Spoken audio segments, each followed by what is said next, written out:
Guys, welcome back. Today, my parents stopped by, and before they were trying to leave, the car decided not to start, so I'm trying to fix it. We thought it was a low battery problem issue, but put a couple of jumpers on it, couldn't get it to work. So my next try is maybe the starter. Maybe something wrong with the starter, so just gonna knock it a couple of times to get it to loosen up. The starter motor right here.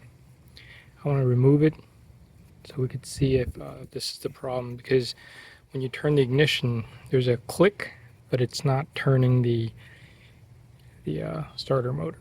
So either the solenoid, something wrong with it, or the actual coils. I don't know. I'm gonna pop it out and see if we can figure it out.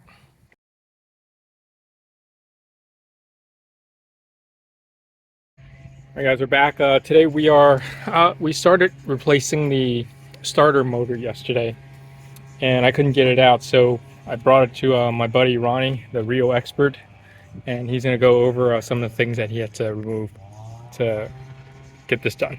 All right, here we go. There's a way you can remove the starter without moving too many parts. So what you have to do, unplug, disconnect the negative battery terminal, put it to the side, and then remove the bracket that's holding the auto sensors connectors, put it to the side, and then so you'll be able to remove the starter from this space right here. So I got the starter removed already, so I'm gonna put in the new one just like this and make it sit in position. Once it's in position like this, So we connect the cords after it's after, mechanically set, right? yeah.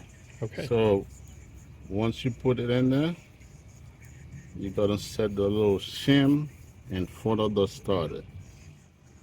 But we're gonna use some type of glue to make sure this stays The gasket stays in place. in place. Okay.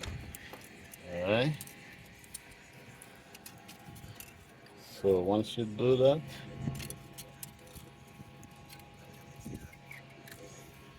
okay. Once you glue it on the starter like this, so you'll be able to put it in place and put the bolts and connect everything.